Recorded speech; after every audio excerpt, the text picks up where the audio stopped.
ولو کان بہم خصاصہ، نشہ پلا کے گرانا تو سب کو آتا ہے او ساقی، نشہ پلا کے گرانا تو سب کو آتا ہے او ساقی، مگر گرتے ہوئے کو تھام لے او ساقی۔ عزیزان محترم، رسول پاک صلی اللہ علیہ وسلم کے صحابہ و اہل بیت میں ایثار اور ہمدردی اس حد تک تھی کہ ایک مرتبہ آقا علیہ السلام کے ضیوف آئے۔ حضور پاک صلی اللہ علیہ وسلم نے اپنے اہل و عیال کی طرف پیغام بھیجا کہ آپ کے گھر میں اگر کچھ ہے تو مہمان کے لیے بھیج دے۔ تو حضور اقدس صلی اللہ علیہ وسلم کے گھر میں کچھ بھی ایسی چیز نہیں تھی کہ وہ کھانے والی کہ وہ بھیج دے۔ آقا علیہ السلام کے یعنی اس شخص کو بھیجنے کے بعد جواب ملا کہ کچھ بھی نہیں ہے، تو پھر آقا علیہ السلام نے فرمایا الا رجل یضیف هذه الليلہ، کون ہے مرد جو اس شخص کی مہمانی کرے آج رات، اللہ اس پر رحم فرمائے گا۔ تو ایک انصاری صحابی کھڑا ہوا اور اس نے اس صحابی کی دعوت کی اور اپنے گھر میں بلایا اور اپنی بیوی کو کہا کہ آپ کے پاس کچھ ہے کھانے کے لیے، تو اس نے کہا کہ صرف قوت الصبی یا بچوں کے کھانے کے لیے جو سامان ہے وہی ہے۔ تو صحابی رسول نے فرمایا کہ آپ ان بچوں کو جو ہے نا اس کو اس طرح ہی سلا دے، ان کو کچھ کھلاؤ نہیں پلاؤ نہیں، بس اس کو سلا دو۔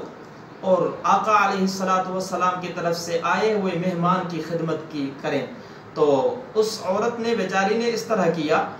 پھر جو ہے نا وہ کھانا لایا گیا، وہ صحابی بھی بیٹھا اور مہمان بھی بیٹھا، یہ دونوں جب کھانے کے لیے تیاری کر کے بیٹھے تو اس نے فَأَطْفِ سِرَاج، تو اس عورت نے کہا فَأَطْفِ سِرَاج وَنَطْفِ بُطُونَنَا، یعنی جو ہے نا اس جو روشنی والی بتی تھی اس کو بھی جو ہے نا ختم کر دے، جلا دے، تاکہ وہ ہمیں نہ دیکھے کہ ہم کھا رہے ہیں یا نہیں کھا رہے۔ اس کے بعد جو ہے اس صحابی نے اس طرح کیا، پھر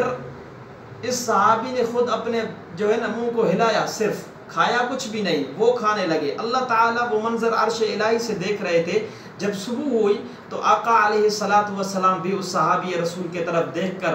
ہنسنے لگے، مسکراہٹ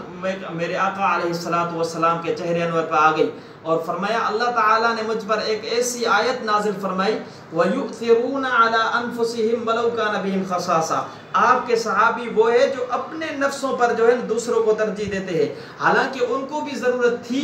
لیکن اپنی ضرورت کو چھوڑ کر دوسری کی ضرورت کو انہوں نے پورا کیا ہے۔ اور پھر محبوب مصطفیٰ صلی اللہ علیہ وسلم نے فرمایا کہ وہ اس حد تک مومن نہیں بن سکتا،